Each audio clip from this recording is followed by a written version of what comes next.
Bien-aimés dans le Seigneur, Shalom, nous sommes le jeudi 2 juin 2022 et nous sommes dans la joie de nous retrouver pour cette nouvelle méditation biblique.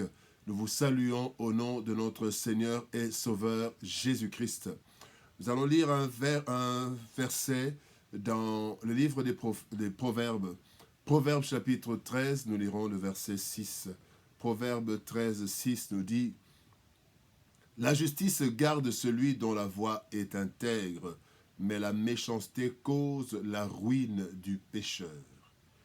La justice garde celui dont la voie est intègre, mais la méchanceté cause la ruine du pécheur. Proverbe chapitre 13, verset 6.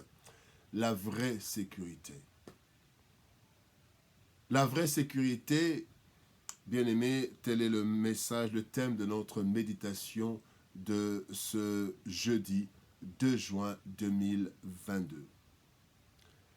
L'un des plus grands problèmes de l'humanité est le manque de sécurité.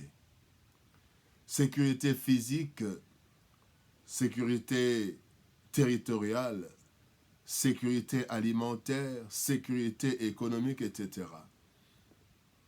Nous faisons tout pour assurer notre sécurité et celle des autres, mais nous n'y arrivons pas toujours ou pas totalement.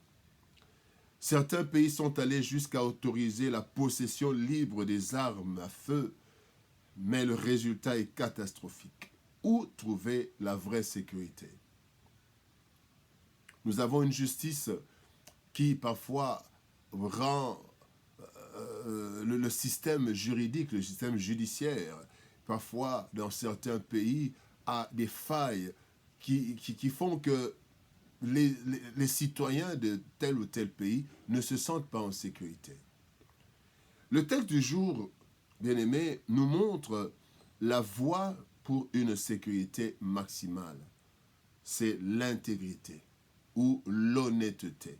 L'intégrité ou l'honnêteté. Cette sécurité peut être individuelle, mais aussi communautaire. Voyons ce que le texte nous enseigne. La première chose que nous voyons, la Bible dit: la justice garde celui dont la voie est intègre. La justice nous protège. La justice nous garde. Dans Matthieu chapitre 5, verset 6, il est dit: heureux ceux qui ont faim et soif de la justice, car ils seront rassasiés. Et dans Éphésiens chapitre 6, verset 14, on nous présente la justice comme la cuirasse. Revêtez la cuirasse de la justice. Bien-aimés dans le Seigneur, lorsque nous marchons dans l'intégrité, dans l'honnêteté, nous jouissons d'une protection multiforme et à plusieurs niveaux de notre vie. Voici les éléments de cette protection.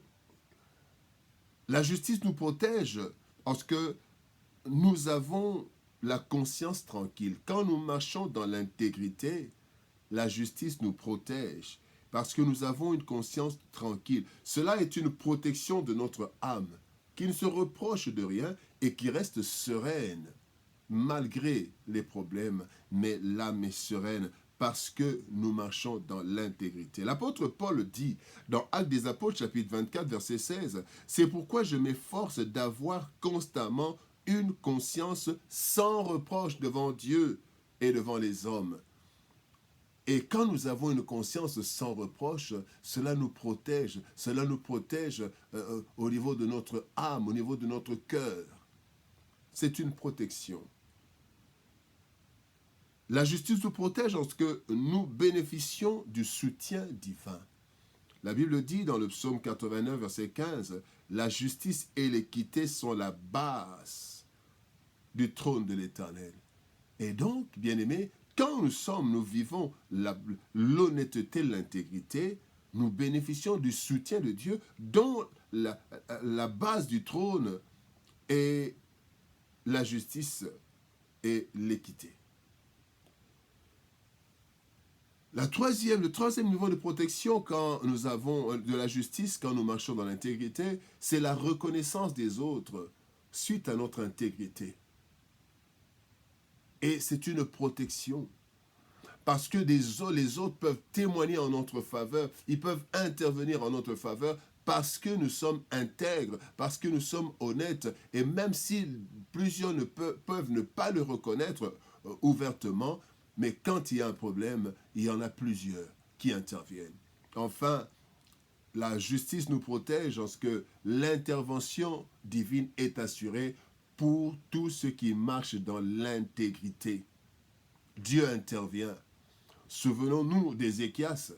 Ézéchias a vu sa prière être exaucée alors que sa mort était déjà certaine, annoncée. Ézéchias dit ceci dans 2 Rois, chapitre 20, verset 3. « Ô Éternel, souviens-toi que j'ai marché devant ta face avec fidélité et intégrité de cœur, et que j'ai fait ce qui est bien à tes yeux. » Dieu est intervenu, il lui a ajouté 15 années, parce qu'il vivait dans l'intégrité. Ainsi, la justice l'a protégé même de la mort.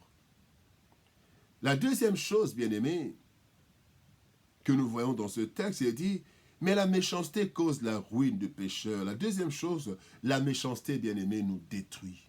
La méchanceté est destructrice. La méchanceté nous détruit. Proverbe chapitre 28, verset 10, il est dit, celui qui égare les hommes droits dans la mauvaise voie tombe dans la fosse qu'il a creusée. Quand dans notre méchanceté, nous égarons les hommes, nous faisons du mal, nous allons tomber tôt ou tard dans la fosse que nous avons creusée. Le pécheur, bien-aimé, à l'opposé de l'homme intègre, voit sa vie se détériorer alors qu'il agit dans la méchanceté. Sa vie est minée, tant de l'intérieur que de l'extérieur. Voici les désastres de sa vie, la vie du méchant, la vie du pécheur. D'abord, il y a la culpabilité qui le ronge même lorsqu'il fait semblant. Psaume 32, verset 3 dit « Tant que je me suis tu, mes os se consumaient. » Ça, c'est celui qui s'est tu parce qu'il n'a pas voulu confesser son péché et les os se consumaient. Bien-aimés, la méchanceté nous détruit parce que l'intervention du destructeur est fréquente dans la vie du méchant. Il est écrit dans le psaume 12, verset 9, « Les méchants se promènent de toutes parts quand la bassesse règne parmi les fils de l'homme. » Quand la malhonnêteté, quand l'injustice règne, eh bien le méchant vient, il se promène de toutes parts. Nous créons un environnement serein, un environnement propice pour le méchant quand nous ne marchons pas dans l'intégrité. Et enfin, la méchanceté nous détruit parce que nous avons la réprobation communautaire, bien-aimés.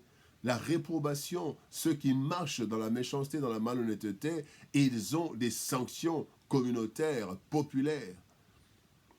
Et il y a aussi des sanctions négatives de Dieu. Dieu est lent à la colère, mais, bien-aimé, sa colère agit à un certain moment. La vraie sécurité. La troisième chose que dont nous voulons parler, c'est que la justice élève une nation. Non seulement la justice protège les êtres humains, mais la justice élève une nation. Proverbe chapitre 29, verset 2 dit « Quand les justes multiplient, le peuple est dans la joie. » Et dans le Proverbe 14, 34, il est dit « La justice élève une nation. » Bien aimé, lorsque le nombre de personnes intègres s'accroît, la justice règne et la nation est heureuse en toute sécurité. Bien-aimés, la sécurité d'une nation, c'est la justice. Et il faut qu'il y ait des hommes et des femmes intègres. Quand dans une société, dans une nation, tout le monde est intègre, eh bien, cette intégrité constitue la sécurité, la vraie sécurité. Le travail de l'évangélisation, bien-aimés, augmente le nombre de personnes intègres et ainsi amène l'élévation de la nation. Nous devons savoir qu'une nation où se multiplient les hommes intègres et justes sera protégée et prospérera certainement. La vraie sécurité. Dans un monde où l'insécurité multiforme s'accroît, bien-aimés, de jour en jour, et que des gouvernements sont butés à d'énormes difficultés conjoncturelles, l'une des voies de salut, c'est notre intégrité. En effet, l'intégrité, la justice est notre meilleure sécurité, car elle nous donne une conscience tranquille, elle nous donne le soutien de Dieu et des autres, mais aussi et surtout, l'intervention de Dieu. La vraie sécurité. Que Dieu nous bénisse. Shalom, au revoir et à demain.